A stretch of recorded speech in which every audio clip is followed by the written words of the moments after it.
Welcome back to the Eli and Luis show. Special edition, honestly. Special edition, yeah, this is definitely different, man. We are here today with our special guest, Mr. Jeff Lowzik. And Jeff, I'm going to let you introduce yourself real quick, but just for the overall, we are here with someone who has experienced some real interesting kind of nooks and crannies of hardcore wrestling and exciting a really interesting time in this whole wrestling history that you kind of got to have a bit of a front row seat to. So kind of introduce yourself to the people and what your kind of background in the world of wrestling is. Hi, well, my name is Jeff Lowzik. I got a chance to experience got a unique time, the Attitude Era of professional wrestling, when I was your ages. So I felt like this was my chance to become a professional wrestler. I have grew up in the golden age of professional wrestling with Hulk Hogan and Rowdy Piper and all that kind of fun stuff. So when I got hit the age around my mid-20s, I thought, you know what, I'm going to live my damn dream. Mick Foley came out with his book. I read that book front and back.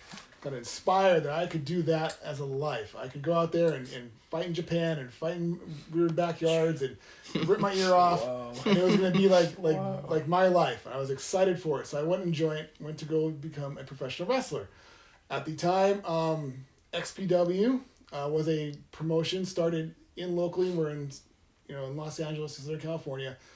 Independent wrestling is a rare breed out here. We're not like the East Coast. So when I wanted to go East Coast ECW, I called them up. I can go out there and be part of their little thing, but you have to go live there, move there. 22 years old, not happening. Broke, I'm guessing too. Broke. Broke, my friend. Broke. It's broke business. So XPW came to life out here in Los Angeles. So this is a wrestling company called generally designed to copy ECW. Oh, okay. So much like AEW, where Tony Khan, just lives and dies WWE, and then got a lot of money and built his own company.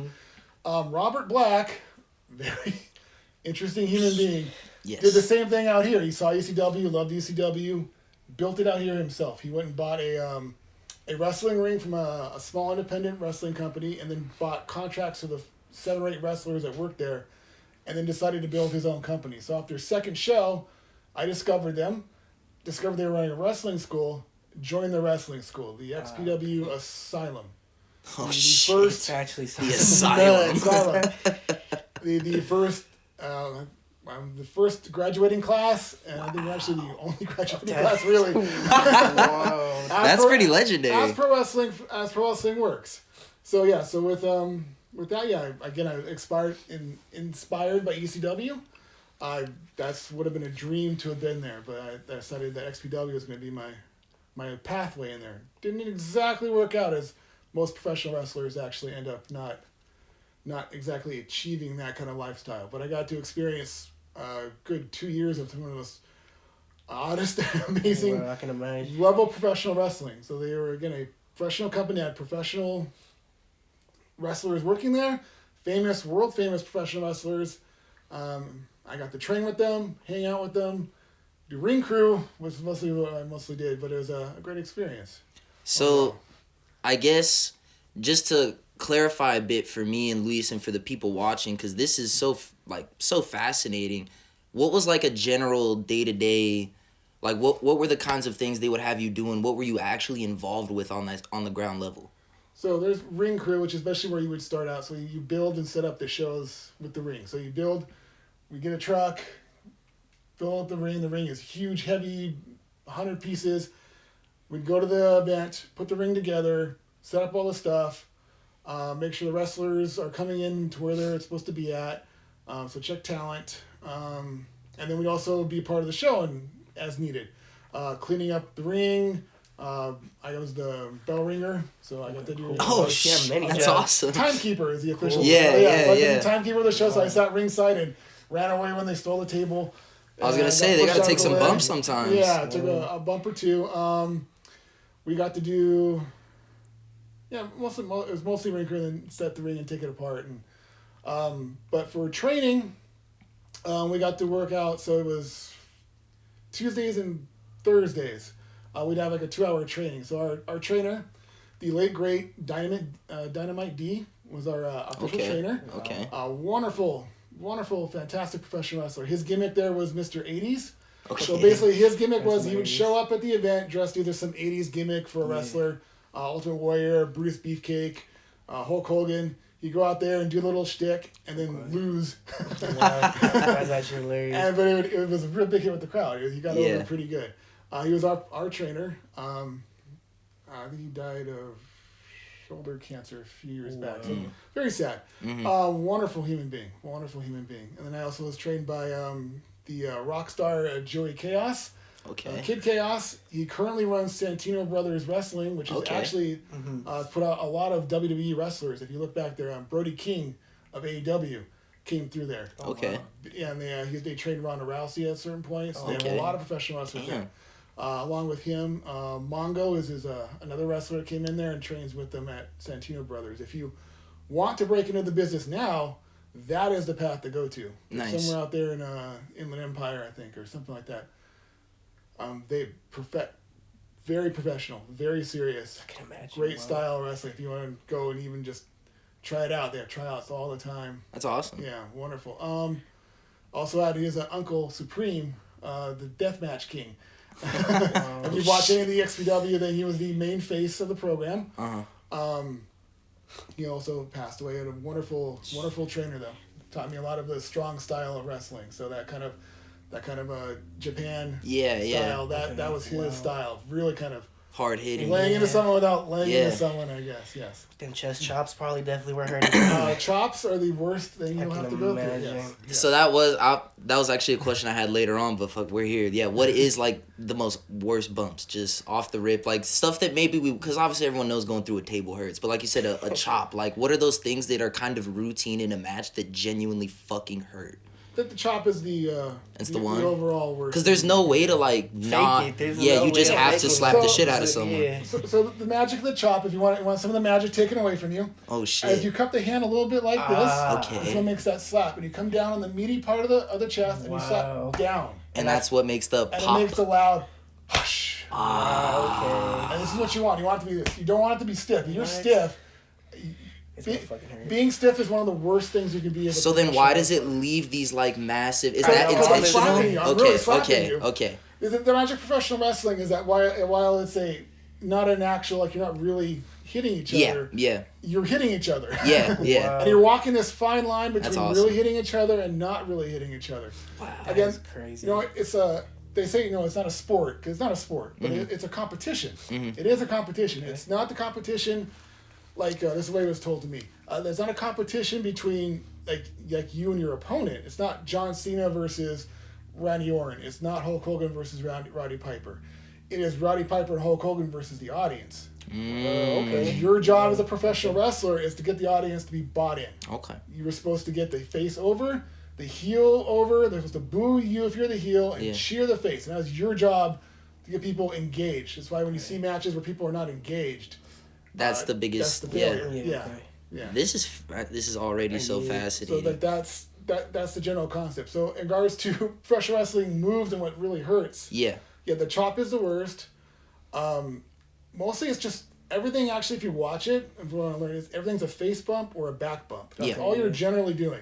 So either you're falling backwards Or forward. or forward, and Okay. it's on you to get hurt or not hurt. Really. So what about like with chair shots? I've seen like sometimes other wrestlers kind of put their arm ahead of them. Yeah. But sometimes I see some wrestlers just take it head on. How is that? Does it actually help? Because it's a natural reaction, and you're trying to take away from it. Yeah. The chairs are supposed to not be so solid. So XPW in its grand scheme used real solid. Oh fuck! Chairs. Jeez. So if you watch WWE at those times and you see those folding chairs, you get over Mick Foley and that thing crumbles in half. They're not gimmick chairs, but they're like cheap. thinner. Yeah, cheap. Okay. So we use real chairs. You know, Jeez, really yeah. dented Yeah. with that. Yeah. So a chair shot is impossibly rough. But you bend your head a little bit like this, and you just kind of like take it on your forehead. Because you were taking head on. This was Christ. before like all the whole Yeah. CTE research and everything comes into play. You're taking straight head Before on Chris chair Benoit, shots. yeah. Like Yeah.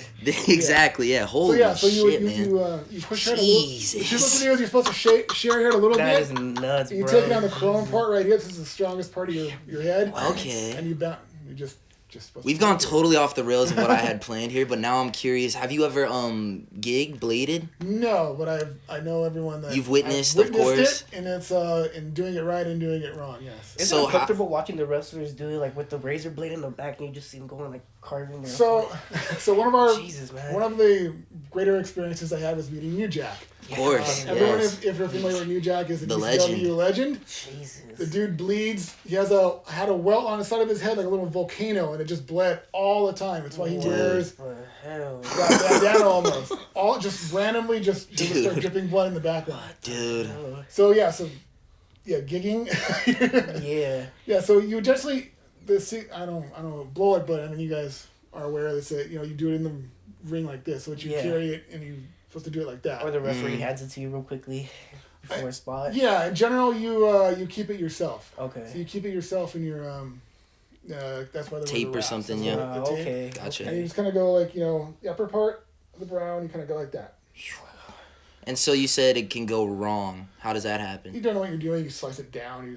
And that causes it, a Or it worse... doesn't make you bleed. So the point is to make you bleed. So you see people doing it a lot. And they're just not getting... Oh, that's so rough, bleeding. yeah. So Not it's getting supposed to any be color. the upper That's part, tough. and you're getting the color. Yeah, that's the whole... Why wrestlers have long hair or blonde hair. Yeah. Long hair is look like you're exploding when people punch When we you. talk about this, the first image that like pops into my head is like old Ric Flair with the Right. crimson mask and the long hair 'Cause his back. long Like that's blonde it's hair, iconic. He looks like he's been murdered. Yeah, it's literally. So when iconic. he bleeds, it is like, oh my God, what is going on? Because the whole point of bleeding is he's supposed to, oh my God, it's supposed to be a huge moment you're crossing in the line of your feud or your fight, and not just what you see maybe a lot. I mean, still today. Not for a cheap pop. Yeah, not for a cheap pop. Like I'm just bleeding. Like AEW is unfortunately very bad with this right now. But, Yeah. So just like to backtrack a little sorry bit, about it's like so you just went into this whole promotion with no experience to wrestling prior, nothing like I that. had no idea what they were other than they were a wrestling company. Wow. And they did a little spot on Entertainment Tonight where they're like, hey, so here, I'll explain better what XPW is. So Rob Black has money to run a professional wrestling company because he is a pornographer. Yes. Yes. I've heard this in my research. I heard a little bit of that. He ran a pornography company off the 170 Van Nuys. And not a nice, not like Wicked, not like a clean, not Playboy, not nice, clean Magazine, pornography. yeah. Grudgy 1990s nasty porn. That's crazy, dude. His wife, Jesus Christ. his man. wife was his biggest star. And they did grubby porn. I don't know how to describe it other than it is not I don't There's know. some stuff I want to ask you about later, so we could get into that in a bit. But yeah, Sure. Continue. Yeah, so they had that promotion. He's able to have money for that promotion. So they got fame from that. So they got Entertainment Tonight. Did a little promotion on them about their uniting porn and pro wrestling together. That is an interesting pitch. So that was their pitch. What the so they did a hell, little man? news package on Entertainment Tonight. Well, oh wow, this is right here. Okay. I'm signing up. Wow. And when I signed up, with barely knowing anything about the company whatsoever, knew what I was getting into. What about with wrestling? You didn't have like no type of like experience wrestling beforehand? No, I played high school football. So you're just an athlete, but Yeah, okay. but- So they just okay. all athlete, young dude. Let's do it. I was young. I was in about 30 pounds less, so I was a lot better shape. Okay. So I went in there thinking, you know what, I can do it. I could pull this off. You don't have to be humble. Jeff was shredded. Right. Yeah. So I tried to do that, and then went in there. Yeah. So their first day, it was in their office studios where the ring was. They set it up, left in there where the training was. So essentially, there was filming going on. No. Dude. Yeah, not Fucking making shot. that up at all. Holy In another room. shit. So in and out. Nah, I was like, what have I gotten myself? Fuck? What have I gotten myself into? Yeah. You're literally walking in and there's literally just that other shit going on the side and It stuff. happened more than more times I can count. Holy shit. In their offices, because they just I mean, it's done just, wherever. it's bam. all... That's It's pre-internet. Really that internet literally porn. sounds like So, a yeah, definition so of the it's not- 90s. Yeah. Literally. Yeah. So everything was taped out. So I mean, I got to see them. Wow. Oh, no. They had like a warehouse where a dude was making bondage equipment, like building What? it. Holy shit. I'm like, oh god. And you're just, God damn, But I wanted to hit my goal, and I was ready to sacrifice, Yeah. similar to what Mick Foley. I was going to hit my goal no matter what. I was going to go through this. I was Wow. going to sell it out. So, you've talked to me a bit in some of our conversations off camera about some of these interesting interactions you've had with some of these guys and stuff like that. Just for the people out there, I know there are so many fans of this era that will be curious. What are some of those kind of highlight stories that come to mind when you think back to these years of your life?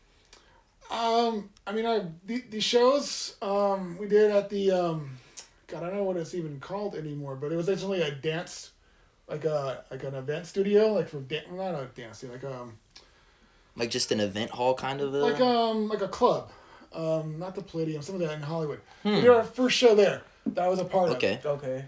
the most amazing spot in that show, where they do is powerbomb from the top rope onto a shopping cart. Through a table. Through a table and a shopping cart? Yeah, so like on the shop, they had a shopping cart went bam on it. I was like, oh my god, the loudest pop. That is And everyone was just losing their minds. That's insane. The guys' gimmicks, so the gimmicks of the people that were there, the actual wrestlers they brought in, there's homeless Jimmy, so his gimmick was to be homeless. So he'd come out there with a shopping cart full of stuff, and his stuff would all get, of course, used against him in the match, and he'd lose the match, but he was the a fan favorite to face. Okay. Of course. There was white trash Johnny Webb. Of course.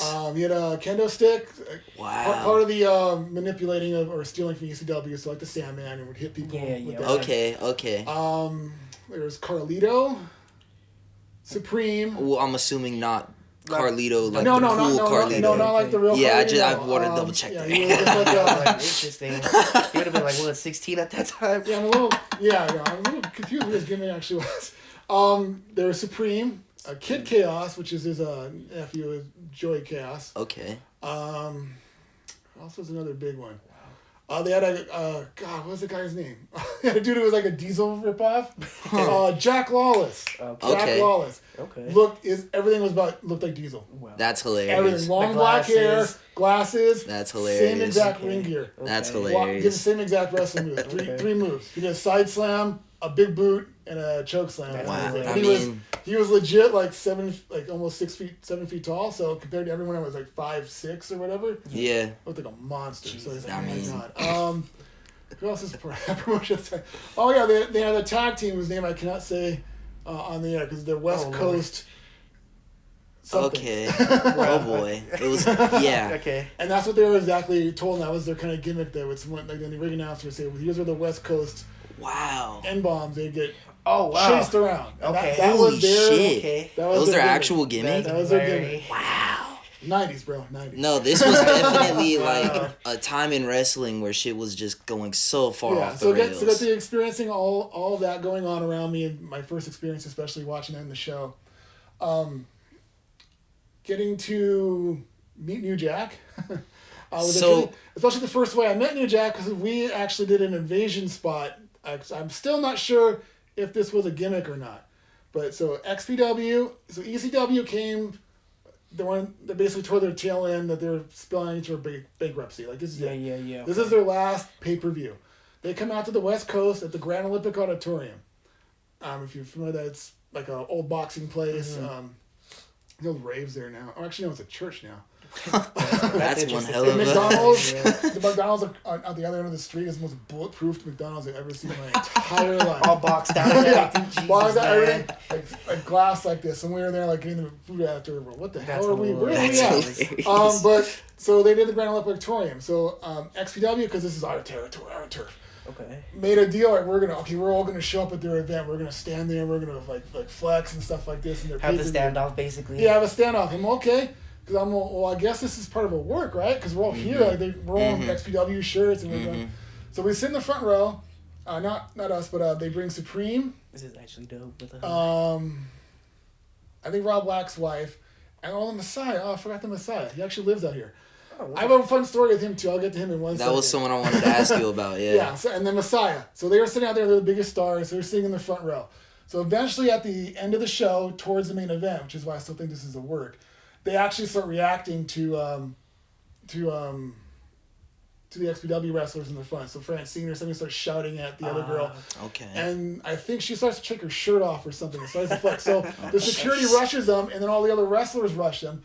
And this giant rush and explode out the front, outside into the street. Oh, and lots of the ring crew people, we were there, standing there. Okay, we got this. We'll support them. And all of a sudden, we're involved in a full fight. And it's like a shoot As far as I understand, this was a real fight. No fucking way. Actually, no. I thought it was a work, not a real fight. I thought this was a work. But yeah, you were getting hit. Well, cause let's see what happens. So I'm standing there. Okay, I'm gonna hit someone. No one comes up to me. Who's the guy with the long beard, the chicken choker from XPW or ECW? The chicken choker. How did he look? He was Amish. His gimmick. It doesn't matter. It's a long time ago. Yeah. He grabs me and starts choking me like this. I'm all, what the? Okay. Like he's actually grabbing you, choking. Yeah, I'm all. No one in a real fight would ever do that because that's fucking. But I'm all. Yeah. And then I think Kid Cash comes and hits me once. I'm all, and then I see Dynamite D get hit and he does a full. I'm okay. All right. Oh, this is cool. Yeah. All right. Let me know. We're in a real thing here. And then New Jack and someone hits me in the back of the head. Like I'm all, and him hits me again. And I'm like, I turn around and I double leg takedown them and I stand up and I'm all, it's my God, it's New Jack. New Jack at the time was in a full blown ACL tear. Oh shit! He wasn't part of the show. He hobbled across the street on crutches.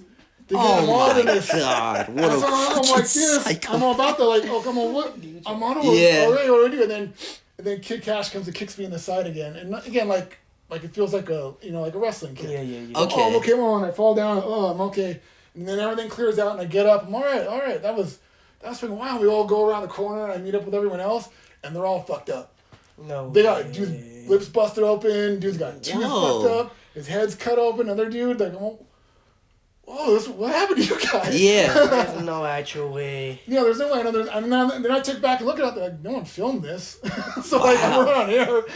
So it was like, why do you think when they were coming up to you, it was like a lot more like actual bump stuff? I don't know. Maybe I looked more the part than some of our earlier ring crew friends. That's crazy. I don't know, but it was wild. But then to top it off, ECW bombed out. Yeah. Went bankrupt. So we picked up some of their extra guys. So New Jack came over there, and New Jack worked several matches with the XPW. Yeah. And so we got to meet him firsthand. Give me a big hug. He's like, I hit you. Yeah. He remembered you from the. Oh that's my gosh, that's hilarious. hilarious. That's awesome. Nicest freaking dude. Really, nice guy, really, because you hear the stories and like I've watched the Dark Side of the Ring documentary episode on him and stuff, which is phenomenal by the way. But like it paints a picture of a guy like literally at the end he's talking about just how much of a fucking crazy psychopath he is. Like, is that a work a bit? You think that he's kind of putting on that front? I'm not sure. Or behavior, is he... The behavior of the wrestler is backstage, and again, it's like a family. You're your unit. Yeah. It's you against the world, and everyone behaves that way. Again, so you think he maybe just toned himself down a bit around the boys? Yeah, just around your boys, your crew, to be a little cool. I don't, again, in real life, no, I do not know him beyond Of course, yeah. anything else. Of like course. So he could be a complete psychopath. it could be. Yeah, that's what it seemed like. He sells the deal. Again, there's another thing where he actually wrestled like a real match. So instead of, where he comes out a little trash and hits people with stuff, fun story with that too. Jeez. So part of being ring crew and then New Jack's on your card, you get his trash. So all that stuff that he's hitting people with, we went to the Goodwill and bought that stuff. Oh, you have to go and acquire. We went and acquired. So we went to the local Goodwill and we got pans and stop signs. That's just hilarious. We're walking around Goodwill, hitting each other in the head with it, making sure that it makes a loud noise. Oh my god. And doesn't fucking give you a concussion. You're just walking around the store. Beating the shit out of each other. So we're all in the Goodwill outside, in Los Angeles, outside the Grand Olympic. That's awesome. Because we went started doing shows at the Grand Olympic. So, or actually, LA Sports Center. I'll go back. So we started hitting each other with that. I was like, oh. Yeah. So, and we would go out there and we got stuff and bring his card out there. Wow, that's pretty dope. So while we're on the subject of New Jack, one of the most kind of, I think, infamous moments of his career took place in XPW, which is the match versus Vic Grimes. And they have this is again covered in the documentary where they have their kind of beef going into it. They're on the scaffolding and New Jack admittedly said, I was trying to kill him. I wanted to kill him. I wanted to throw him all the way down to the floor, all the way outside of the ring. Were you around for any of that? Did you see any of that? Do you remember around the time of that happening? Yeah, I was there at those matches, with Vic Grimes, yeah. Okay. Yeah, they're from XPW or ECW, they know each other, yeah. So yeah, they're, dude, he takes it seriously when he's out there. He lives that gimmick. That is him. That is not a character he plays. Yeah. And that is his gimmick. New Jack is him. Yeah. Wow. I believe I remember a lot of that stuff. Yeah. So so being in that environment, like it is wild how much that some of these guys are their gimmicks. Yeah. 100%. Yeah. So kind of going on to that, I have like a list here that I just want to run through of some of the like fucking insane names that I saw that appeared at one point or another in XPW, and you can kind of, if any of them stick out with anything, please. I'm very curious to just what the fuck was going on here. We got guys like Sabu, who I know appeared quite frequently at one point in XPW. For Sabu, he is probably the reason I did not want to be a professional wrestler anymore. Wow. He was too... No, wonderful dude, homicidal, suicidal, genocidal was the icon in my mind. So of course. One of those don't meet your heroes type things. Now, he's not a bad human being at all. It's just that, so he went out and did his thing. We were in Ventura somewhere. I forget there was a theater there we did the show at. So he goes out there, does his match. We go out to the Denny's after it, right? Dude literally can dislocate his jaw by doing that. Like, it's that bad. Shot. So he's like that. We go to the Denny's, and we sit there, and like 2 minutes after we sit down, dude is like bam on the table. Hits his heart, just out cold. Drooling, gizzling, like just drooling, kind of, he's doped up on something. Oh, okay. And so I'm like, wow, dude, like, whoa, he has to be like he is really, like, those are real scars. He's really not much of a wreck. Yeah. I'm like, wow, he really is suicidal and genocidal. I don't know if this is worth it. This kind of is worth that kind of like personal damage to yourself. And this was still in the 90s, no? This was because I know Sabu went for like a minute afterwards. He still went until like 2008 almost, still wrestling. So yeah, no, he's I think he still goes right now still somehow. Jesus. It's crazy. It's just like that, like, I don't know, I mean, he is really suicidal and genocidal. I'm like, well, so maybe take a real step back to think about, do I really want to be like that messed up? That damage. Like, yeah. It's going to take that much, I'm going to sell that much of myself out. Yeah. Again, I'm not a big guy, so like Sabu, you have to go harder when throw you're yourself smaller. from, do the crazy tricks and flips and stuff like that. Yeah, so I was like, maybe really rethink about that. Yeah. Wow. So Jesus Christ. Great, wonderful guy, though, really nice. He was risking his life every match in ECW or XPW because we had like the cheapest ropes. They were like so loose. All that jumping he did, he risked his life. Holy shit. Every time he did something. What a menace. Just kept doing it. Yeah. The guy's insane, yeah. The guy's absolutely insane. Yeah. One person that I find just interesting backstory in wrestling overall is Rey Mysterio Sr., who's kind of a part of training Rey Mysterio, who would go on to be one of the biggest legends in pro wrestling ever. Did you ever cross his path? I think it said he only had like 1 or 2 matches in XPW. No, I did not. This is why I wanted to bring up these names, though, because I'm curious to see with some like Sabu, there's going to be all these stories and like you actually saw them around so much. And then I think it kind of speaks to some of the issues that maybe XPW was having, that you bring in some guys like that are like bigger names in the industry. But I mean, again, it's an indie promotion pretending to be like a real promotion. So yeah. like the WWE like signed licensed people, XPW like an indie promotion is just bringing people in. Got it. So I don't remember meeting Ray Senior. I'm so sorry. No. Of course, I'm guessing there's a lot of people that were in and out the door. It was a lot. Might have. I'm curious about. These are some guys that are like really in the hardcore history book. Guys like Sandman and Terry Funk. Sandman and Terry Funk had an opportunity, yes. That is some, because these are some guys right here. These are some crazy guys. One of his bloody Singapore canes that got broken from the ring crank, wrapped it and kept it forever. That's fucking awesome. That was gross. Wow. That is awesome. Threw it out. No, wow. No, you should have hung it up. That's wow. crazy. I would have hung that up. Yeah, I was, and that's disgusting. I can't understand what happened. I mean, I could get it, but like, come on, though. That's awesome. Cool guy. Both Terry Funk, very, very, very, very soft spoken. Really? No way. For all the crazy nonsense he's been a part of. Yeah. All the extremes, the exploding matches, the violence, how loud he is, the heel turns, all the years, so soft spoken. Wow. That's actually like surprising. Speaks with a whisper. Wow. Or at least he did when I met him. Yeah. So what about yeah. Sandman as like a personal person? Was he also like a very calm person compared to what you would see on TV? Him smashing beer cans on his head, like hitting himself with a kendo stick and everything. Normal guy. Wow. Normal professional. He just That's crazy to me. wow. Yeah, That's crazy all, to me. yeah. That's very interesting, though. Very interesting. I didn't have any beers with him, so. That would have been interesting. Maybe to see. that would have changed things. Yeah, okay. that might have shooken it up a bit. I know there were some guys that were kind of around that WCW pack that also kind of migrated over a bit at times. Guys like Juventud Guerrera, Excalibur, Raven, Conan. Are any of these guys? I don't remember Juventud. We had Juventud a lot. Okay. Yeah, I remember him. Yeah, his the juice. he really sold that thick accent. Yeah. Yeah. That's It was hilarious. several matches for him. That's hilarious. That is very cool. Yeah. Again, very very cool, friendly guy. Okay. Yeah. Okay. Yeah. So how was like the backstage environment like? I've heard like I've seen documentaries where it's like, oh, a lot of people were to themselves or they already had their own little packs and so they would treat Especially with a promotion like Yeah. this where it's not as organically built in a territory. Like you said, Rob Black kind of took this other company and started remixing it and bringing in guys from all over the country and newer talent. Like, it was really kind of a mix mash of a bunch of different people. Yeah. Did you guys end up forming that camaraderie, or was it more, like you said, kind of a... Yeah, for the guys that got the work and stuff like that. Yeah, he had a couple people that were from that company that he brought in that stayed and succeeded. Yeah. And Chaos, White Trash, Johnny Webb, Messiah, Supreme.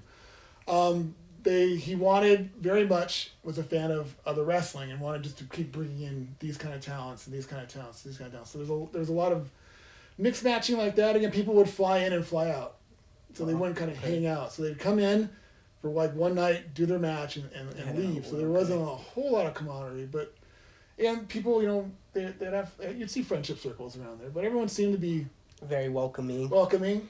It's very, very important to be, to not be like a jerk. And you see these heel characters, these heel personas, you can't be like that. Okay. You're putting your life in someone else's hand as far Of course. You can't be that ego there. Yeah. That's something for the cameras or the show, but back there it's like, if you don't toe that line, and there are real enforcers back there that will make you toe that line. Got you. Wow. Got you. Who Who were some of the enforcers of the XPW locker room? Supreme was probably that. Okay. They're very, very serious, very professional. I mean, and expected professionalism from everybody. So, Okay. Yeah. So even in an environment where the whole brand of the promotion is being like raunchy, wild, off the wall shit, even backstage at a promotion like that, it was still your more traditional wrestling locker room kind of vibe that we hear about as fans. Yeah, to the best of my knowledge, yes. That's what I know. I know outside it was absolutely So chaos. Yeah. kind of on that, obviously there's been like a lot of discussion, and as you mentioned, unfortunately many of the people that you were knowing have already passed away. Like, this is an era of wrestling that as fans we look back on with like rose-tinted lenses of nostalgia, but I think also a clear understanding that like things were pretty messed up. Like, we were not taking good care of these performers. The performers weren't taking good care of themselves.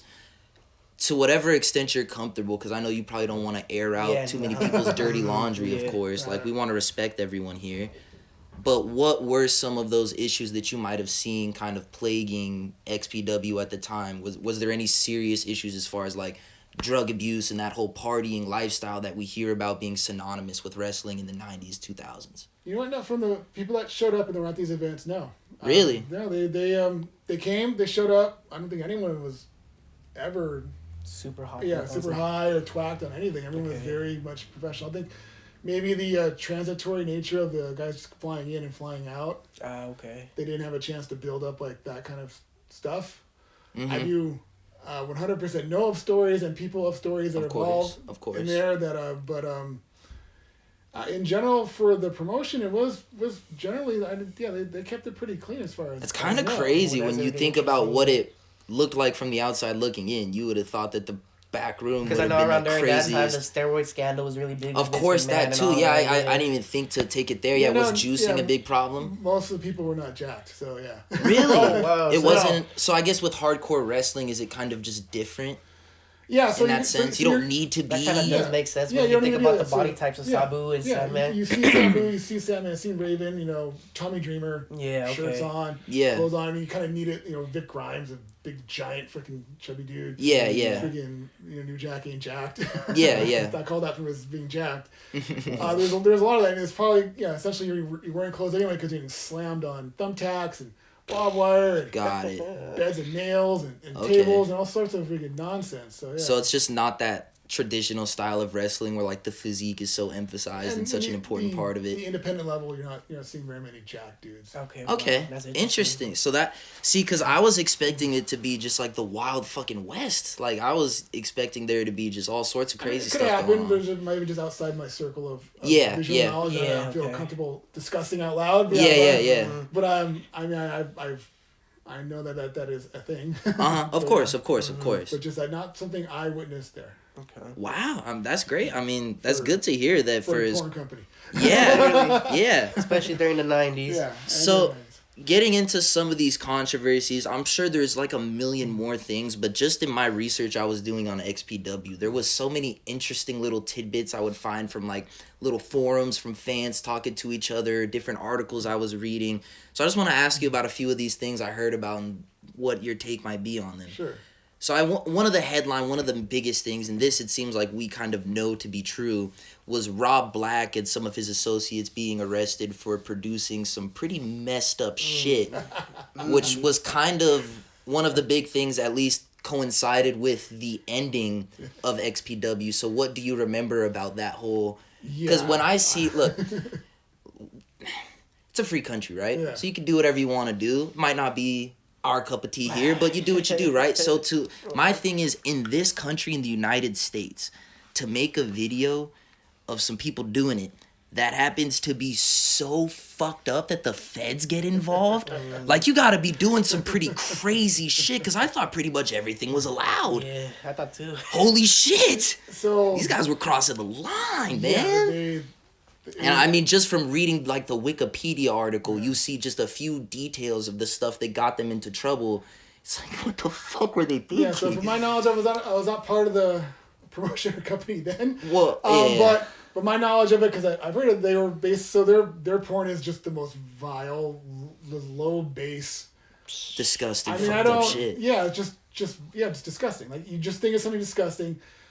Times that times Abusive, disgusting, nasty Yeah. stuff. So they were part of a documentary filming porn companies, as far as I know, and that the people filming their documentary were so offended by what they were doing. There's no fucking They're way. the ones that told the feds. How I know that story from, but I might be off on it a little bit.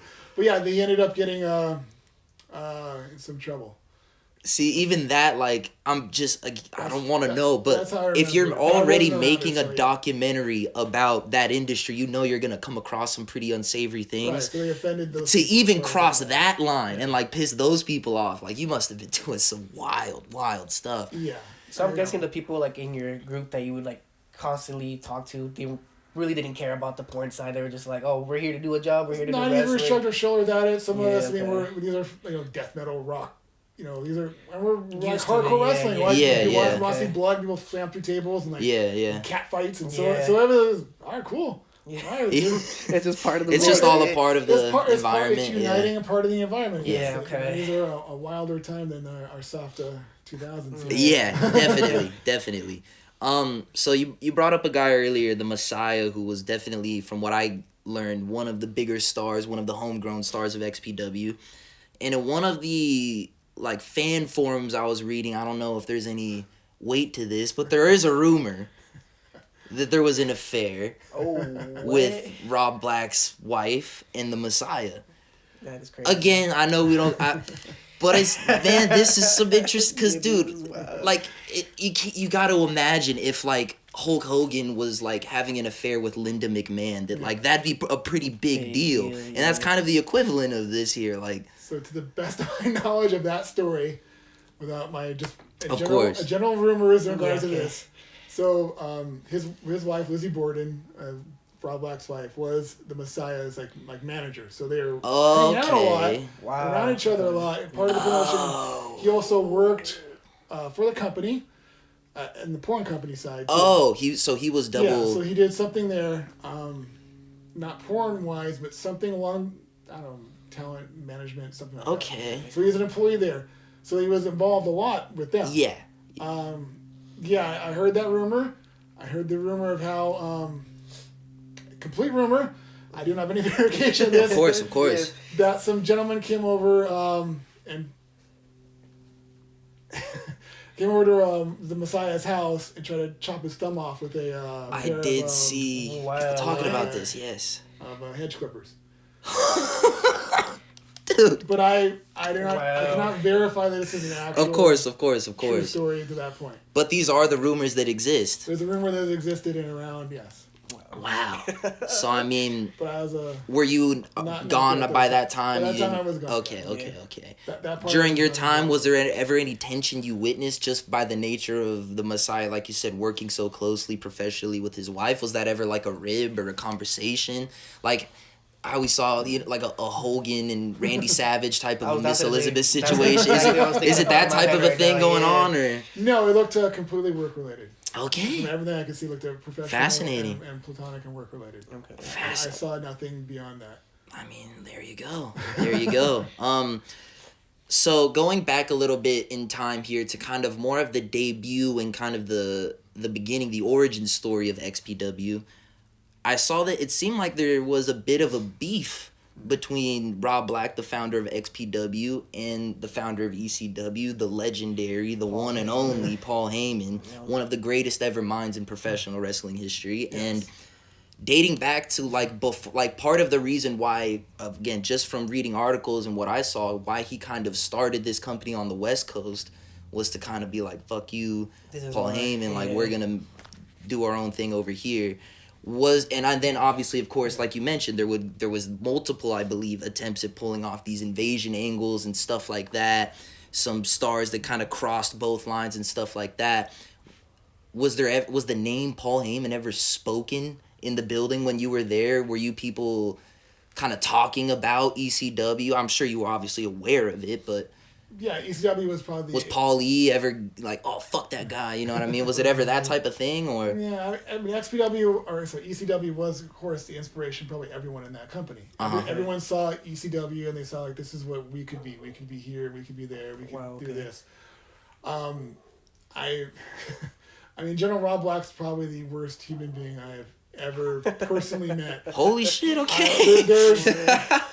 So, I mean, to go over to... But in general, like, when he communicated or talked or any discussions, ECW generally was not mentioned, but he was in everything in his power to bring whoever he could from ECW into XPW.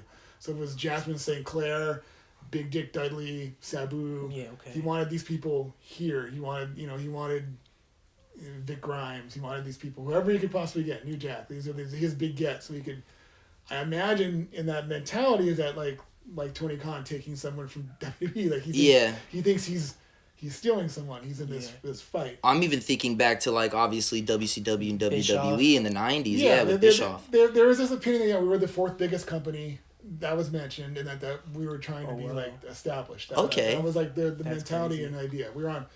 I mean, we're on public access. It was television, but it was television. Yeah. Okay. People bought our tapes. Yeah. No way.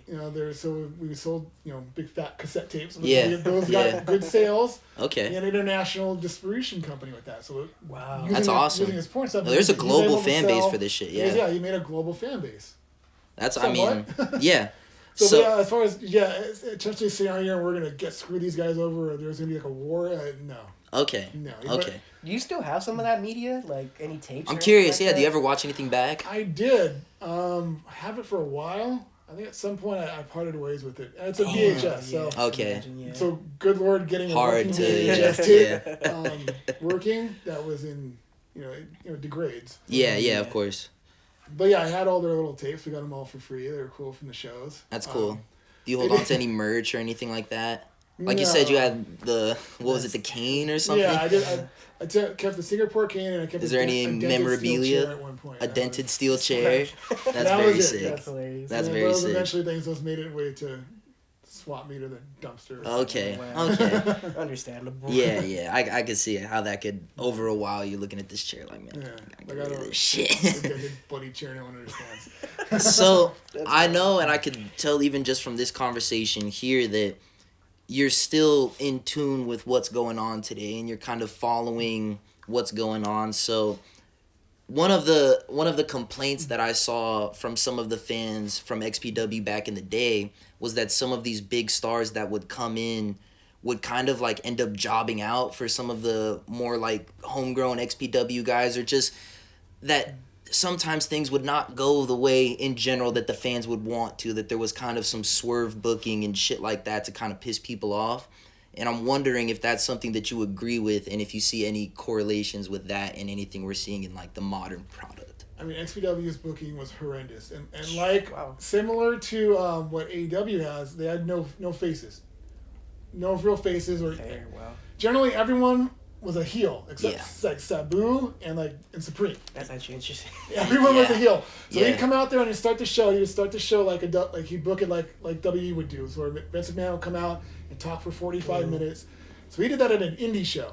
Jeez. So 45 minutes, he would stand out here with this indie audience that was excited to see pro wrestling because we came here to see pro wrestling. And Rob Black would sit here and just ramble about stuff no one knows anything about or cares about. They would get mad and chant, "We want wrestling," and "Shut up," and all these horror crowd, loud 90s crowd chants. And he would do that every single time. And then it'd come out and then it'd be like two heels fighting. And he had Rob Black's army. There's like this 7 or 8 guys, they're all heels, and they would fight other heels. That's all we really kind of had. So it was really weird. That's interesting. And just seeing that kind of bookings that have not set up faces, not let your faces work and win and promote. Start stories and stuff. stuff. Start storylines. They had, I think they really only had they had a heavyweight championship, then the King of the Deathmatch championship. Yeah. Which was What? wild. The King of the Deathmatch thing was wild. And that promoting that was kind of cool. It was unique. It was special. It was something to only them. But in general, most of the booking was just no. Like, I don't understand what they're doing. The whole time I was just like, I'm not surprised our product isn't like hitting it, because it's heels, and they have the NWO endings where like if they actually the face won or something, just have 50 dudes. Everyone come and beat the shit out of them anyways. And that would end our show, and like, what's the point now? We're not having a show next week to see the heel win. Like they did bi-weekly shows, so beginning of the month, kind of end of the month, and there's these gaps. And then we'd be in Bakersfield, sort of, or Ventura, or LA, and it'd be like there's no connectivity with the audience. All you're doing is like no one gets it. Wow. It's just bad. So it's basically just like resetting every 2 weeks, basically. I mean, he had a cohesive story in his head. That no one else got. I don't know. No one else was really following, because the shows they did it like how Kansas News kind of does it. Like we film our live show, and then we show little clips throughout the weeks of content, and it was just like it didn't connect. It just like a mashup of a bunch of just extreme wrestling. Yeah, and seeing it live, again, the transitory nature of the stars coming in. So you see with AEW where people come in, they'll work for 3 weeks, and then they vanish for 6 months, and then they come back. Yeah. You watch that Adam Cole MJF Devil storyline fall apart. Big storytelling. Like, we're serious, right? Right.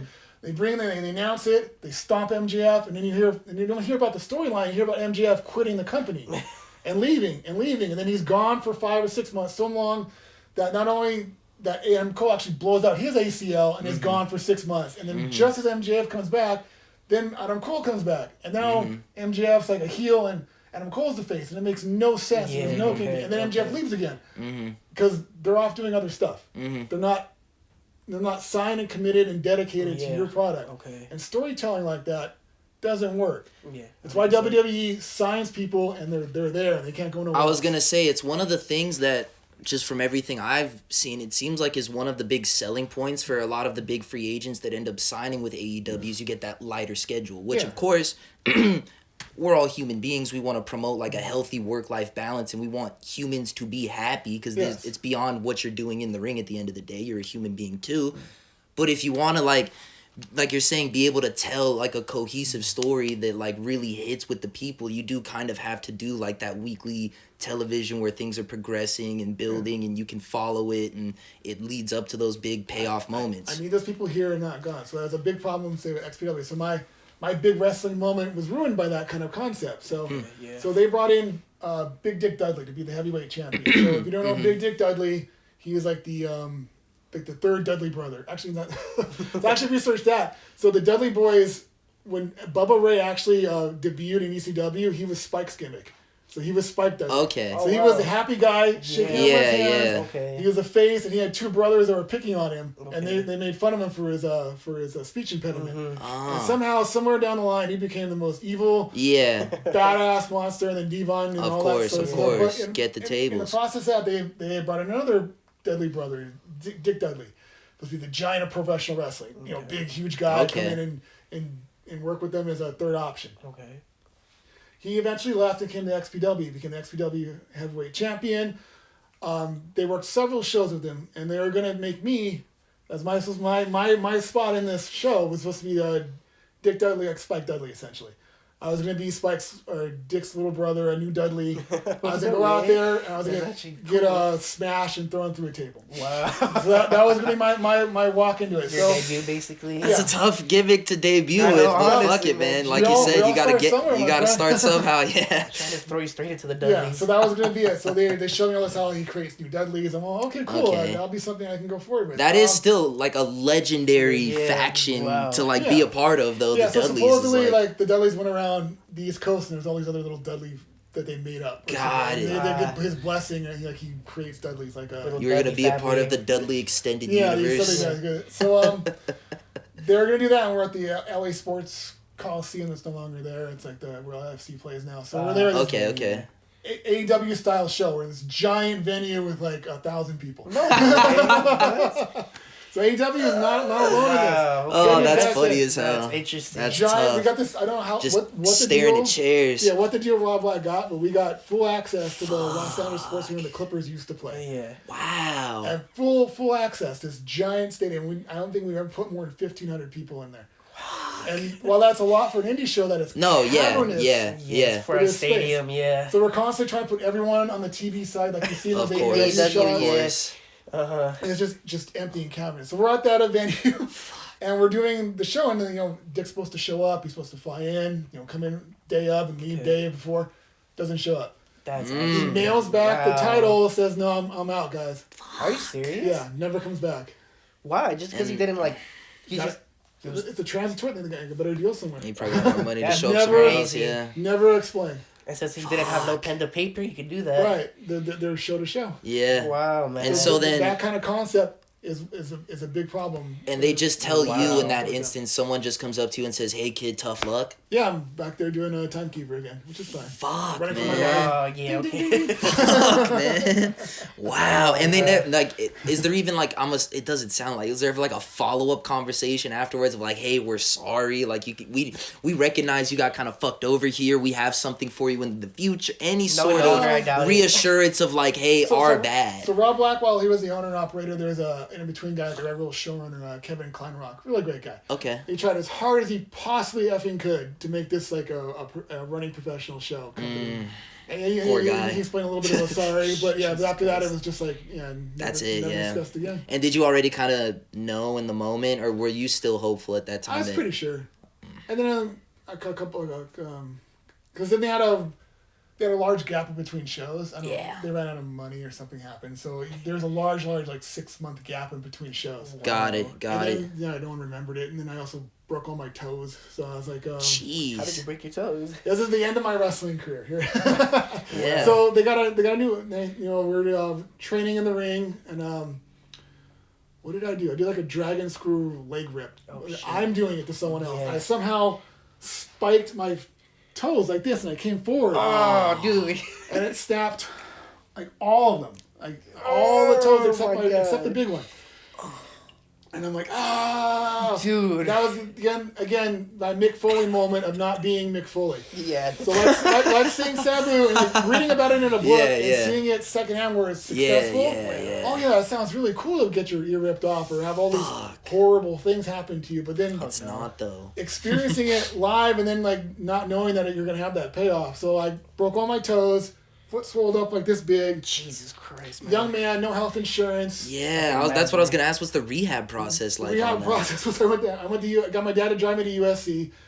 Sat there for like 6 hours when they take an X-ray on my foot and tell me, we don't do S for toe fractures. Like there's nothing you do because the bones are all so tiny, right? There's nothing they could really fix. Yeah, all you really control is this one. So these don't move anyway. There's nothing you really move. So So do they just heal fucked up? They gave me like a walking shoe. Fuck. I hobbled around. Wow. While I worked at Hurricane Harbor as a lifeguard. Jesus. So I hobbled around and on crutches. And I couldn't bend my foot for like 6 weeks. Holy shit. Then it got better, but then I got a little bit of a bill, and then my dad, instead of being like that supportive father that go for your dream, son, laughed at me and made fun of me and told me what an idiot I was. I can imagine. And told me to go get a real job. So damn. I went and got a real job. I went and got the EMT certification at College of the Canyons. I went and and then worked out for 2 years, and then got a medical assistance and X-ray, and 15 years later here in my wrestling career. Wow, man. Do you still feel something with those toes or no? That's a great question. No, it doesn't hurt at all. No, it's fine. Because I know like when you break stuff like that, sometimes it can like just long-term pain. It was so I get it swelled up like this, and I was like that forever. And like when I was trying to walk around Hurricane Harbor, if I bent it, it was horribly painful. But if I kept it flat, it was fine. Okay, it was fine. But you have to bend your foot to walk. Yeah. That was the end of my career. So, but again, it's that transitory type issues of people coming and going, coming. That's just what indie promotion. So is that like one of the biggest? Because that's what I was really curious. One of the questions I had for you was like some of the issues that you saw with XPW and like some of those things that connect to modern day wrestling. Would you say that's one of the bigger ones? It's the biggest thing. It's the biggest thing holding that current promotion back. AEW can't have transitory people like this. They can't people vanish for 6 or 7 months. They can't people go out. I understand why they're doing it, and it is cool. Like you said, cool for the wrestlers. I mean, you look at Sasha Banks or Mercedes Money, who now gets to wrestle in Japan randomly whenever she wants. Yeah. Live her damn dream. Yeah. WWE would never, ever, ever, ever, ever, ever let her do that. 100%. But there's a reason why you don't do that, because now you vanish and you leave this company holding a bag of you coming in. You promised this Britt Baker match. You promised you're walking around with the title. Yeah. But you're gone all the time. Yeah. And then you come back and you're sort of a heel all of a sudden, and then you come back and you're sort of a face randomly. Yeah. Just depending who you're working with that week, and then you're gone for 3 or 4 months. You can't run a professional company like that. That's an indie company. Yeah. When they call AEW an indie company, that's generally what they're referring to. Okay, I fully see that now. I was gonna say like you see so much of the tribalism on like the internet wrestling fan base. I don't know how much of that you've come across, but like a lot of these fans of like the diehard AEW people are like super passionate and aggressive. And protective over it. I understand. I mean, it's a fun it gives you. Because when WWE was still going through that PG McMahon type nonsense, it was terrible. It was unwatchable. Yeah. Terrible. AEW was a very revolutionary. And it was revolutionary moment. when it came out. My God. Oh yeah. God, I enjoyed it. I loved it. It was so. Absolutely. But it is a farce of what it was. Did you watch any of the Lucha Underground? I love Lucha Underground. You did? Okay, I did. That was so weird. At first, I know that was during that 2010s era. Yeah. How'd you feel? Because at first time when I watched it, I didn't get the promos, and I realized like it's related to the channel they're on. Yeah. Is a bad movie channel. It's basically like almost like your Hispanic novella type of thing. That what they're trying. Because they were doing a Mortal Kombat thing at one point where they had some. They looked like Mortal Kombat characters, and they were like in the dark, and they're like, "I'm like, what is going on?" And I'm like, after the show they play Mortal Kombat. I'm like, oh. The El Rey Network plays bad movies, and they're acting out bad movies here. That's hilarious. But the wrestling in the ring was top tier wrestling. I remember seeing so it. You enjoyed it? I honestly loved it. Honestly, because I remember Rey Mysterio disappeared from WWE around that time, so I just really vividly remember like, so this is where Rey Mysterio is at, and he honestly looked pretty good during that time, honestly. Yeah. And especially since he took his break from WWE, he seemed like refreshed and everything cool. Who else was there? What's his name? The guy who would be WWE, the one who would come out with Melina. What's his face? Oh yeah. I forget his name too. But yeah, I know. Yeah, you don't remember Johnny. He's Johnny something now. the guy who'll come out like the sexual music will like ding, and he'll do like the slow motion thing. He'll take pictures of him and shit like that. John Morrison. John Morrison. Oh, yeah. And then we had Ricochet I fucked with John Morrison when I was a kid. Yeah, King Puma, man. King Puma. Prince Puma. King Puma was badass. That's a badass gimmick. You should do that again. Io Sky. I honestly worked for it because he didn't have to talk. And we all know he's bad at promos. So yeah, honestly, that was his best character. Man. What else do we have on there? Yeah, but bro should not be doing promos. Jesus Christ. I was wondering why they never let him do it. I'm like, oh, this is why. That's why. You know? It just lets his skills talk in the ring for him. Yeah, there's some people that are like that, man. People need Brock Lesnar would not be Brock Lesnar without Paul Heyman. It was 100%. interesting though, because they were still one of the last few promotions who let that intergender wrestling, man. I remember seeing that too. So yeah, Was that something that ever happened at XPW? No. The women were the women, and on that actually, speaking of the women, I saw that they got the porn stars involved in the storylines. Yeah, again. So what? Explain how the fuck did that work? His wife, was like the main. She was the Francine of the Queen of Extreme of XPW essentially. Okay. So she went out there and got healed it up with fans, and then White Trash Johnny Webb had one of the other porn stars, whose name I can't remember, but a little blonde girl. She was like the White Trash, and they had. Oh man! And they had Jasmine St. Clair come in for a couple of shows too.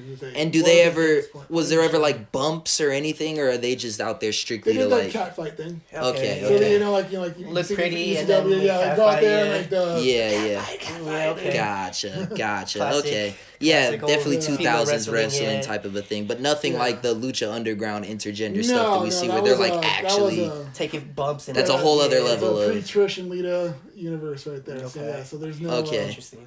I don't know how the women really need to appreciate what Trish and Lita went through to get that. 100%, yeah. Exist. You definitely see that 100%. more in WWE nowadays. And now what you see now. Like, so that's another one of those things, I guess, like that you say would be like a big difference is just the existence of like a respectable women's wrestling division is like one of the big differences from kind of back in the day. Yeah, for me the only respectable wrestling was Glow.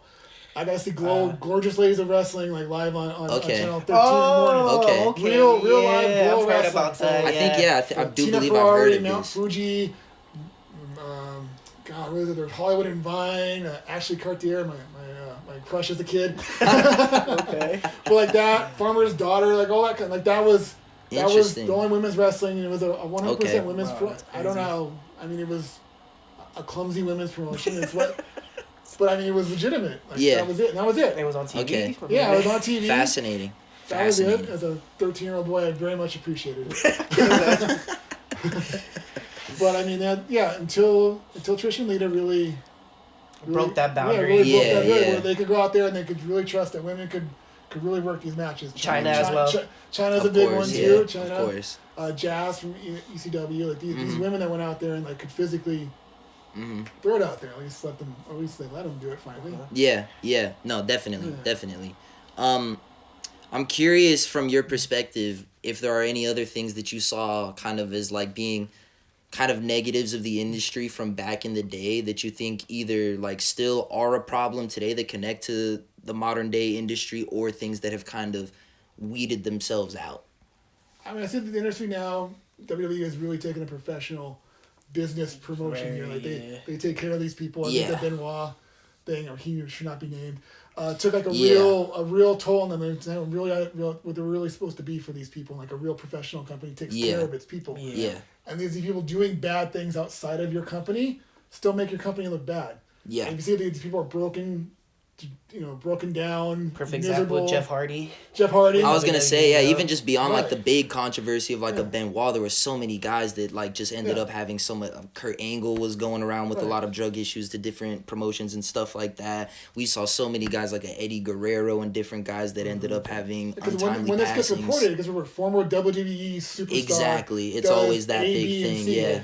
And as a promotion, you can't have that. And no one wants to see, especially these kids, want to see their heroes broken down. I don't want to see busted up, broke, Tony Atlas. Yeah. It depresses me. Yeah. It makes me feel sad. It makes me not want to cheer for this product. It's definitely not what you remember, what you used to cheer and everything like that. And it's true, like you said, it does kind of, it's hard sometimes when you're watching the actual product and you see some of these nasty bumps and stuff, or especially when you want to watch back like older shows or something like that. It's hard to do that at times when you know that there was so much other fucked up shit going on outside of this. They led down a path where they're destroyed. I mean, I don't like that with NFL football players. Of course, I don't want to see. Yeah, 100%. I don't want to see these 100%. guys broken down. I don't want to see them beat up. I want to see them look fit and happy and living a good life. I don't want to see run over. It makes me feel sad. It makes me so the promotion. WWE has understood that, and now it's taking a line of trying to take care of their people beyond what they do for them in the ring. How do you think that they're able to execute that without falling into the same pitfalls that you mentioned AEW kind of has, where like guys are pulled off frequently or not able to kind of get those storylines going with real momentum? How do you think WWE is able to avoid that? I think when they sign these people to contracts, you are signed to a contract. You work 100%. for us. Okay. You do us. Yeah. You don't go anywhere else. And I mean, it's rough when you see that they're working 360 days, 300 days a year, and they get no time to really live their lives. And it seems abusive, but damn it, man, you signed up for it. That's the life. Yeah, that's your life. Yeah. You wanted that life. No one's making you do that. So you obviously want to be here. And if you want to not do that, there's ways you cannot do that. But you won't be this. Yeah. So I mean, that is their way to do it. They bring you in. You are them. You're their product. Yeah. You see that with a lot of people when they leave the company, can't use their names or titles or images even because they sold that product. Yeah. It's a little unfair too, but it is what it is. So do you see this as being the downfall of AEW possibly? Yeah. It's the biggest problem. The biggest benefit of WWE is that I get to see someone exclusively here. Yeah. So if I want to watch Roman Reigns do Roman Reigns stuff, I want to see his bloodline do his bloodline stuff. There's one place I can go to. If I want to see Jon Moxley get down, you can go to like ROH or I can go to New Japan. Yeah. I can go to some other little promotion. Yeah. I mean, he's out there doing indie shows still, helping people out. Man, yeah. Like that takes the exclusivity away, and then also takes the storytelling away. I can't rely on these people being here. Literally, like, you already know what you're going to get this Monday Night Raw. You already know what you're going to get this Friday Night SmackDown. But when AEW comes on, you're like, all right, I wonder who's going to be on this week. Random. I don't know who's there. There's just random people. Is Jon Moxley going to go and step a plastic bag over someone's head today and try to kill him? Is it going to be Willow Nightingale doing a match? I don't. They're kind of just everything's just kind of random. Who they're having matches with and not with. It's completely random. And they'll do a little series where like Mariah May will come out and she'll keep fighting somebody, but. Couple weeks now, she's gonna be gone. Literally. I mean, who's she? The Tony Storm, where? Biggest star that they've had the last almost year, and she's a ghost. A bunch of dead stories, Ghost. Yeah, she could be involved in all this, and with someone else, ghost. Absolutely. I mean, just for me personally, like the thing that brought me over initially to paying attention to AEW in the first place was MJF. Seeing the proliferation of that character and like getting that kind of old school vibe from the promos, and like they kind of let the reins off of him a little bit, let him really say some fucking insane shit. And then like as soon as I started getting invested into it, that's when he's like calls Tony Khan a mark and isn't on TV for like 6 months, and it's like, well, fuck, like he's back in the storyline, then he's gone. I was just getting into this shit, and now he's gone. Like I don't really want to tune in weekly anymore because it's tough. Yeah, so that's definitely a problem they have. Like they do a great job at times of building new stars and building these interesting stories, but then as quick as it's there, it's gone, and it's like fuck. Like it's hard to keep consistent fans tuning in. Black Order is gone. Mm-hmm. You don't have the is that what the Black House of Black? House of Black. Gone. Like they were here, they're dominating. They're cool, great look, great story, and use all the theatrics. Gone. Mm-hmm. I don't know where they are, and they don't talk about them. Just they were there, they dominated. They got beat up a couple times. They left. There's a bunch of stars like that just kind of show up and vanish, and it's rough because. Again, like you were saying, I tune in to watch something. I expect to see these people. Yeah. I want to see LA Knight. I want to see, these tag teams. I want to see 100%. These people, and see Sakuraba or something. Or it's not Sakuraba. So Shinsuke Nakamura. I want to see these people and I expect them to be here. And they're there every night. These people are here. AEW, just tune in and find out. Or at least when they're gone, there's usually some type of, like, we know roughly what happened. Like, I know recently Seth was off of TV for a while, but to write him off, they had him eat like a half dozen tsunamis from Bronson Reed, and then he takes his break for a bit. And if you're in tune with the product, you know this is why Seth's not here, and it actually helps to push a guy potentially like from the mid card up into the main event Bronson scene. Reed gets a bump from it. Yeah. What you're supposed to do is your job is make other people look better, and that is the center of what professional wrestling essentially is for you as a performer. Yeah. You can make someone else look better at all times, and then they'll make you look better, and then you guys both look better together. It's why you see like the best rivalries are usually by best friends. And you see these people who are really great friends, like Terry Funk and Cactus Jack for years. Best friends push each other, best friends lift each other up.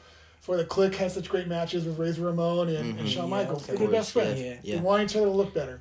When they don't like each other, like Savage and Hogan, they have crap. Yeah. And it sucks, and you don't get your payoff. Ultimate Warrior and Hogan, like you don't see that. Yeah. You growing up during that era, how did you feel about the curtain call? You know what exactly I'm talking about, right? When Shawn Michaels, Razor Ramon, who else was it that Triple H. I think it was all of them. Kevin Nash. And basically killed kayfabe. How did you feel about that? That was a wild moment. That was a wild moment. Because you still even pursued wrestling after that. But so how did you feel about that? I mean, of course, I knew the guys aren't like. They don't actually hate each other. Name's not Diesel, and they don't really hate each other. Yeah. But I don't know. Like a magic show, I don't know it. I don't want to know it. I don't want to know how you're picking the cards for me. I don't want to know it. Okay. It's part of the fun and the enjoyment of it. You're ruining it for me. Like my dad ruined professional wrestling for me when I was like 10 or 11 years old, told me it's fake. And pointing at it, there's no way Hulk Hogan does this leg drop, and everyone else does this leg drop, and it finishes somebody. And I'm all, you jerk, fucking dick. Yeah. But watching that was another moment where it really kind of took the veil off, like you said, the curtain. It took away like kind of the imagination away and everything. Right, because that Razor Ramon hates Shawn Michaels. Yeah, right? that's what it was. Diesel and them are not fucking friends. And no one and Triple H is Hunter Grail sounds like he's an arrogant, elitist from British whatever, and he's not. He's none of that. The only reason why I asked that because I see that happening still today, especially right now recently with WWE. I saw one of the biggest ones right now is that I'm pretty sure, like you say, keeping up with the the Randy Orton and KO storyline and everything. And how supposedly they hate each other, and then there was a video of them of KO showing Randy's his Lamborghini and everything. So do you still feel the same way about the kayfabe after the curtain call, or is it like? I mean, by now, especially since I'm an old ass adult, I've gotten over it and past it. And again, during COVID, especially the way I got through was that they had Xavier Woods did that up down thing. Yeah. And you're watching all these dudes play video games together, and they're playing Street Fighter, and it's Madden, and like Seth Rollins is making the Miz rage quit. And I'm like, you know what? Like this is fun and cool. Like they're throwing an Xbox down, and like I think Xavier Woods played like Barbie with a Barbie game with Stephanie McMahon and talked to her. Like it was like it's kind of nice actually to see that they're not like this. Yeah. It's a weird experience now. Like they know that they're not. It's different for sure. Yeah, like KO didn't really cripple Randy Orton. Yeah, of course. Like it's of course. nice to know that. But then it does take a little bit away of the fun of it. Yes, damn right. That's all. He pile drove. It's the most horrible bad movie ever do. But then But they're like, oh, but of course, of course. But then that's why they're gonna have a good. But you just enjoy the show. Yeah. Okay. I'm still able to do that. I don't know. How do you feel? It's a little. Honestly, for me, it's just like, it is what it is. I just try to not to see it. If I see it, I just try to scroll past it. I'm like, whatever, bro. It's like, it is what it is to me at this point. Yeah. I think for me, it makes me appreciate the guys whose characters feel more natural. Like, they don't have to avoid doing things outside of their, like, TV time because, like, the character they try to portray is, like, them. A lot of who, like, for example, a guy I mentioned earlier is MJF. Like, you'll see videos of him in public, like, meeting fans and shit, and he'll actually tell a little kid to go fuck themselves. And, like, I truly believe... Now, you could argue whether that's a work or not, like, whether he would just genuinely say that, but I think there's part of him that actually finds it funny and, like, really lives that 24/7, lives that character, and it's easy for him because he enjoys it, I think. And same thing, one of my favorite guys in WWE is Cody Rhodes, because I think he gets to... The whole, like, story was a real story. Like, he really lived that story, exactly. And so it was a thing where... his interviews outside of everything and just seeing him in public whenever he's talking to fans or whatever, it's like he's always that same American Nightmare Cody Rhodes because that is the character. The character is kind of what the story that he's lived. So I feel like that's kind of my take on it, is just appreciating the guys that do have a character that's kind of more simpatico with what they're actually, at least to some extent, what they're like outside of the ring. Because you're just not going to get, like, the Undertakers that, like, eat in the back of a restaurant with their hat down. Like, it's not going to happen anymore, Hiding you in know? public The internet made it so difficult. Right. Can't even wear a mask all the time. Yeah. I mean, you see it was, with the Attitude Era, you saw that Vince McMahon Stone Cold story. That the biggest life-saving story, the biggest storyline they've ever had in professional wrestling. Most successful, went 2-3 years. It went because it felt real. Mm-hmm. It felt fucking real. Mm-hmm. Stone Cold was exactly what Vince McMahon's goofy 1992 product did not want. He wanted Bob Sparkali. He wanted Adam Bomb out there. He wanted Doink the Clown. He didn't want a guy in black cussing and flipping people off and drinking beer. And it made sense. And then it made sense that he couldn't fire him for doing all those things because WCW was there. It was a real storyline that connected really with people. So it made sense that Stone Cold could go and hit him in the head with a bedpan and give him the middle finger. Yeah, middle fingers. And the beer truck. And start hitting all the other officials. And you can't fire him. He's your biggest star. You can't do it. And that's why that story went so big. The story with Cody works so well because it's a real story. And it really connects with people. Okay, 100%. And that's why it works. You see that this is something his dad never was allowed to do. His dad was like fat, so they made fun of him and made him wear polka dots. And he wasn't able to do this when he was before because they made him, dress around in a Starman outfit. And he didn't get a chance to do that before. And now he left, and he took the biggest risk you can take in professional wrestling, is leaving steady 6-figure paycheck to go run around the world. Dude, build your own damn company. Crazy. And then come back and be this nightmare. And that worked. And they're not going to give it to you. They're still going to take it from you. Yeah. And then they sell it again and again. Yeah. Because then here's Roman right here. The chosen man. Exactly. It worked so well. It was perfect. And the bloodline right now works so Absolutely. well. This is a legendary storyline. You're saying like the best of the best of professional storyline right now with this bloodline. And watching it seems real. It seems like actual family feud. Yeah, this is family feud. This is really my cousins and brothers, and we're all fighting to be the chief and the man and my family. And my family had to be disrespected by the McMahons in the 80s. We wore bones in our noses, and we had to be like freaking savages and all this kind of bullshit. And now look at us. Like the top of the company. We're top of the company. We're out here. We're champs. We're number one. Giving the best of the best promos and everything. It's what it connects so well with an audience. Absolutely. It's a real story. Again, when you do, the more fake you are, the more it shows, and the more gimmicky you are. Especially with now with everyone being able to see behind the veil. Yeah. I mean, you have like such great opinions on this. I'm so curious, like what comes to your mind is like some of your favorite storylines. Who are some of your favorite wrestlers? I feel like I don't know like Jeff the fan as much now. Like what was the shit that really got you going? What inspired you? From my professional wrestling, like childhood, I'm Macho Man Savage. Okay. Love the Macho Man. Of course. When I was a little kid, there's him beating, stealing the Intercontinental Champion from Tito Santana. The greatest war crime of my childhood. Wow. Okay. All right. He goes behind the ropes and he takes something out of his money. He hits Tito in the throat. Yeah. Wins there, holds that thing for like 3 years. Yeah. So when Steve-O beats him, it was through the roof. That's like my childhood favorite story arc of watching that come to a close there. And then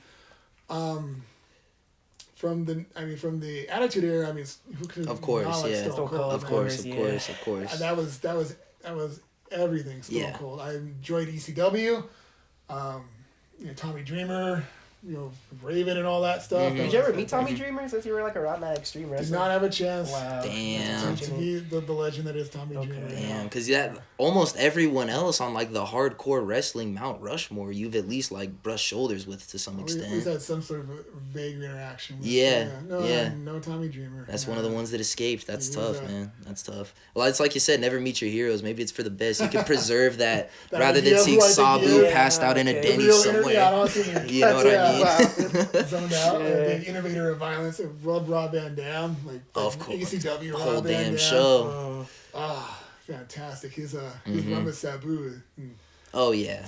Just the best. Just two psychopaths, dude. Absolutely fucking mental. Stuff you didn't see. So again, 80s, 90s. Changed the game, like this, for punches sure. And headlocks. Yeah.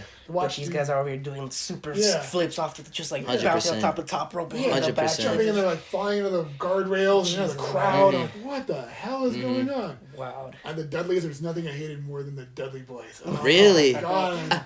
They put out, cause this is the gimmick I constantly get, because Joey Styles did such a great job as a sole announcer selling the talent. So they'd always go over these promos where the Dudley Boys are the ones that put Beulah McGillicuddy out of wrestling. They broke her neck. And well, that's like the most legitimate, like, hot-ass chick that's actually pro wrestling. And you guys freaking murdered her. You jerks. Says Miss Elizabeth, this is all I got to look at. Oh, that's hilarious. Sausage fest. And they're like, they murdered her again and again. And he says it again and again and again. I'm like, every time they talk about the Dudley Boys and Tommy Dreamer, they murdered his girlfriend. Oh, that's hilarious. Oh, those bastards. I want them to get it. And they always would just... You got the coolest finishing move in that freaking Of course. And then, Bubba's so great on the mic, and Devon, they were great, and they keep somehow winning and getting out of it, and the best heels. Yeah. You hate them, and they keep somehow slipping out of this little, like that, you keep that going, keep that heat going. Yeah. It's just wonderful. Taz, love Taz. Oh. Okay, nice. I was depressed to see how really short he actually was when he got to WWE. I didn't really understand. I thought he was like at least like maybe like 6 something. No. Yeah.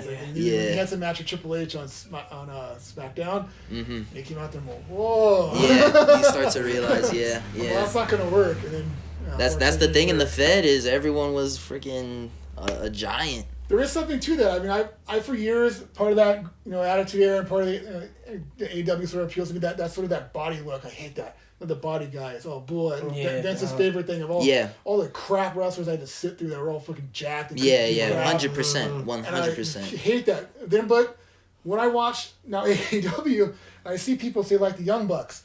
And God, do I understand what that idea was. So this man wanted someone that would win, like they walk into a room, you couldn't take your eyes off. Yeah. They win the lobby, they win the airport, walking from plane to plane. And everyone's just like, whoa. You're just basically that traction just themselves. Yeah, just standing there. So you saw the Undertaker walking from one flight to another. Yeah. You've been, whoa, who the hell is this guy? Yeah. You saw Stone Cold, and he's walking in here, he's like, you know who they are. So the Young Bucks, something like them, or some of these other, like, they're just like generic guys. Yeah. They have flexible muscle on their body. They don't genetically look different. Mm-hmm. They don't have crazy outfits. They don't. Yeah. They don't sound or do. They don't have catchphrases. They're just average dudes. You got to do something like I appreciate like with the Darby Allin, who definitely doesn't give like that. He doesn't like pop off instantly physique wise, but he's got that interesting look and kind of does enough with his persona that it at least gives him. It makes sense. He's intriguing now to look at now. There's no one that AEW swings and misses with more than Darby Allin. You think He so? should be their number one face. You think so? I actually kind of agree. Yeah, I'm blown away that they're running Orange Cassidy in this goofy takeover, third takeover storyline that they've run through the past 6 months. They're running Orange Cassidy, a fucking kind of a comedic gimmick, as the savior of their company instead. Of Darby Allin, who's been like a pillar from day one, and his matches are just fucking He's crazy. He's identified as your product. Yeah, 100. You see Darby Allin, you think AEW, maybe more than MJF. Yeah, MJF the only like other one is up there, but like so many other guys have done so much big work outside of AEW, but he's like one of those truly homegrown superstars that they have there. Yeah, again, he has that unique look. And you put him on a board, a poster board, and you say. He catches your attention at least, Catches your eye, catches your attention. So someone like that, someone I would like, I 100% agree. Yeah. Big Sting fan, like Sting. Of course, Road Warriors, not the Legion of Doom, the Road Warriors caught your fucking attention. Big ass Spike. Paint, angry. Hawk, let's go get him. Like you usually see a tag team as one big dude and one little dude, and they're both big dudes. Smashing people. Like that, like those type of wrestlers are what kind of get me going. Someone unique, someone special, someone that screams pro wrestling. I 100% agree, and I do think a lot of the problems with AEW is some of these guys do just come out and are like the generic indie darling, where it's like they're gonna do a super cool like sunset flip. I mean, I see one more person do a Canadian destroyer in that company. It's like it's great. Like it's all really awesome that you're phenomenal technical wrestlers. Dude, that move was fucking cool and balls when that dude did it in TNA. And he was the one dude doing it for his finisher. Yeah. And to watch, like, it happen 7 times in the match. It's so played out now, yeah. Like, if you really did that to someone, if you flipped someone over so hard that they fell on top of their fucking skull, they should be dead. Or brain dead. So what are your thoughts on, like, a Will Ospreay? Because this is someone who I think is one of the most, like, controversial wrestlers on the internet right now. I find him fascinating. Is no sell? Yeah. I can't. And then just, I mean, the Ricochet match really? where they do the spot where they, like, do the whole Yeah, Power Rangers thing. They, like, meet each other in the middle of the ring. Yeah, because it's beyond what, say, Sabu and Rob Van Dam. No, it's much more choreographed. It's a choreographed. It's like a display of, it's like gymnastics almost. Yeah. Jeff Hardy was calling himself not a professional wrestler. He does the stunt shows, and you see Darby Allin sort of do that too. And realize that's right. Like, he's just, I'm gonna throw myself here. I'm gonna throw myself there. I'm gonna land here. It's not professional wrestling. Professional wrestling is storytelling. Mm-hmm. Professional wrestling is telling a story between a villain and a hero, doing things, and the villain, the hero gets some action. Yeah. The villain does something cheap, loads and arrogant and pointing to the crowd. The hero comes back because they're too arrogant and they win. Like, that's professional wrestling. That's the story you're telling in the ring. You're not telling that story in the ring. You're doing a stunt show. You're doing a dance. Mm-hmm. It is choreographed. Mm-hmm. And when it's that choreographed. When it's so blatant that they're like, it's kind of ridiculous. It's too much. It's too much. I agree. Like, you're doing a spot like that, like, once, you're going to do a couple of those things, but... The thing that's also, like, kind of like the tip of the iceberg is, like, after they do that, they kind of stare at the crowd like, oh, clap at us. Yeah. Where's our applause? Look at us, yeah. Where's our applause? It's, no. Yeah. No. Yeah. No, the no selling, and that is just, it's just too much. Okay. Yeah. Too choreographed, especially when they fuck up, then it looks even worse. So when they get something wrong and they're still trying to do it. Yeah. And then also, that you're looking the no sell. Like, these things are happening, these people you should be dead. Yeah. You should be done. You should be hurt. You should be under the mat. Should be over. You should let people get pinned on things that look brutal. 100%. Because it ruins the move, and it ruins the person performing the move. Especially, It makes it look bad. It makes you look weak. 100%. If I hit you with a pile driver and you pop up, that's like, ridiculous. hit me something else, and then, like, walk around like, the fuck I just do, man? I look like a bitch. Yeah, 100%. Hulk Hogan type of things. Like that Hulk Hogan did that at the end of the match, and that was his, like, fucking shtick. Yeah. But everyone doing it is your shtick. Yeah, no, definitely. And Ultimate Warrior kicking out of Triple H's pedigree in that WrestleMania. Like, it made Triple H look like such a bitch. Mm-hmm. That's a long time reference, but no, it's definitely interesting, and I mean, it's kind of Helmsworth at that time. Yeah, Helmsworth. Yeah. But again, the point of it, you're making this feel real, and you're supposed to make the appointment look good, not try to get you over an applause so I can leave the company and go get paid in Japan. Because I did a badass flippy flop. Yeah. So I understand how you're saying, like, you hate that with AEW, but how do you feel that WWE is now starting to do that too with TNA, letting some TNA people come in, also vice versa, some WWE people going to TNA? I like that because the roster's too full. Okay. They can't run anymore. They have too much talent. And you watch NXT and it's brimming with talent. 100%. Same thing. They have like 5 or 6 women there that shouldn't be there. They should be already stars. top rosters. But they have nowhere to put them. Yeah. Because they have top talent right now. Yeah. And what can you do? You only have so much TV time and so much events you can run. So TNA is a wonderful place for people to go and get some. And then it also gives you an opportunity to promote some other people.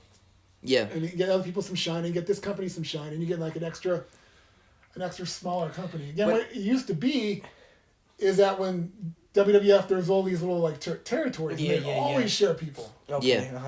Like when I was a kid, there wasn't WCW wasn't the WCW champion. World Championship Wrestling had Ric Flair as the NWA champion. Because of the National Wrestling Alliance, and he would take that belt to other promotions. Yeah. Okay. Got it. So it's not unfounded, but I don't know. How do you feel about it? Do you like seeing the TNA people? Honestly, it was surprising to see after the forbidden door talk or whatever, all that they're not allowed to do this and that.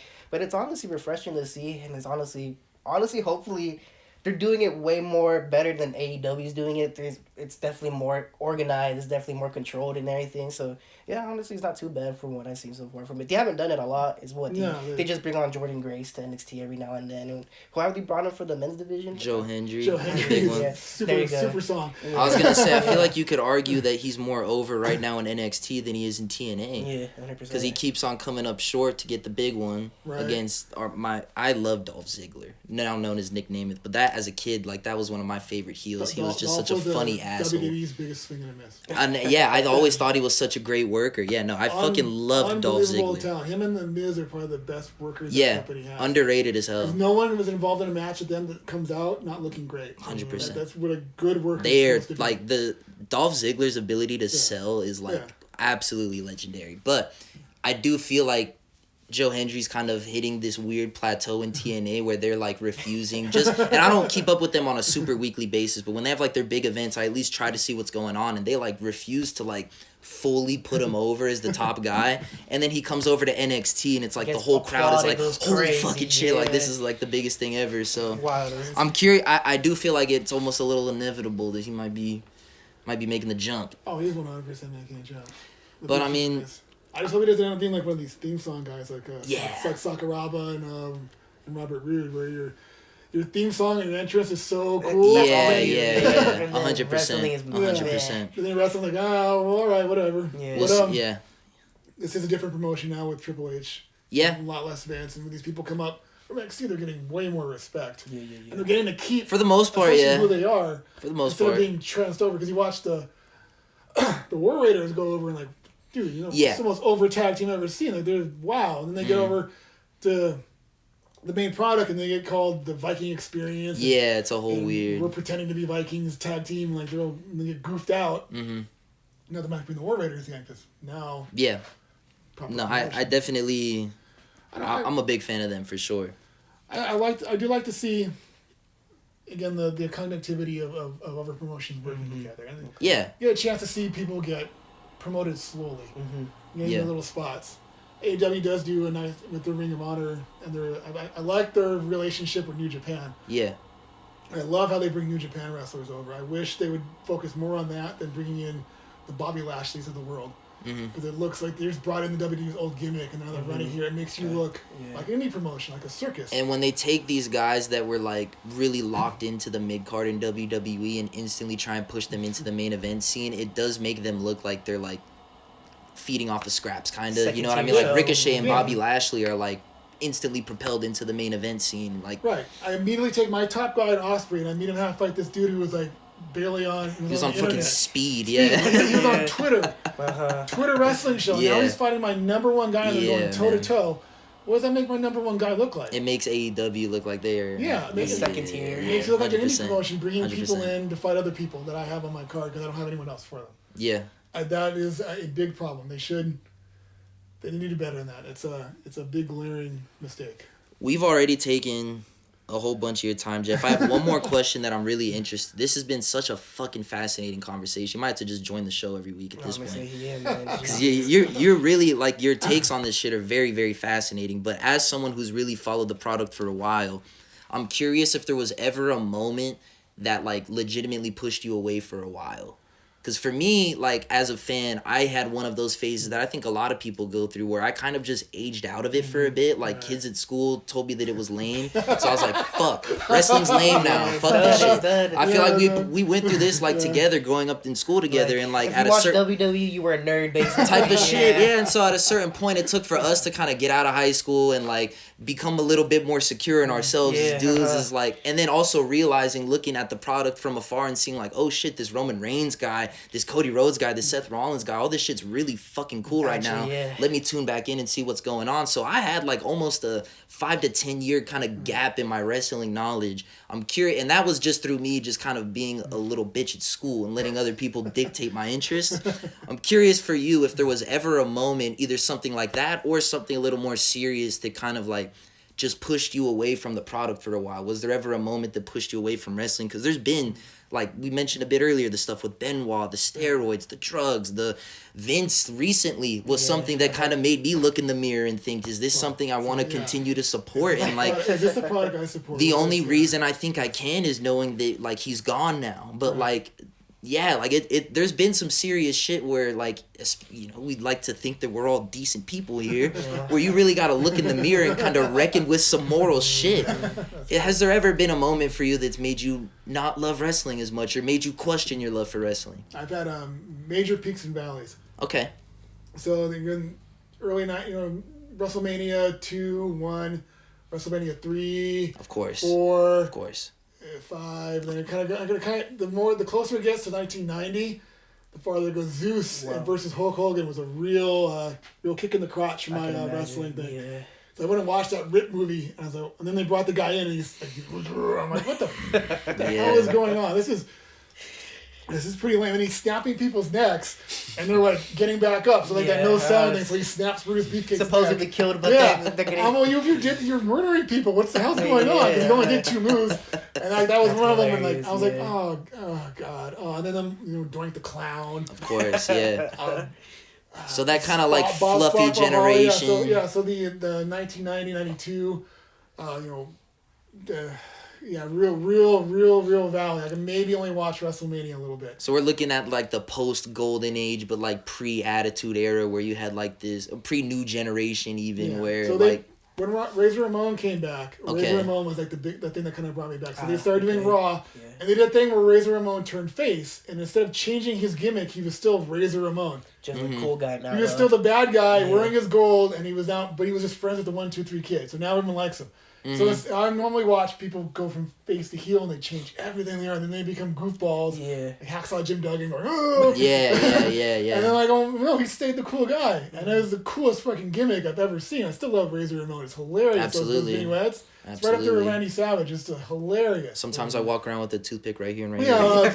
Throw it at people. Absolutely. It's like cheese ball. Like it's like the best. Like him and Randy Savage is the funniest stuff. 100%. So like that brought me back a little bit, and then they Attitude Era with Stone Cold, and they're cussing and they're share shots and boobs and violence and all the great stuff, and then back up.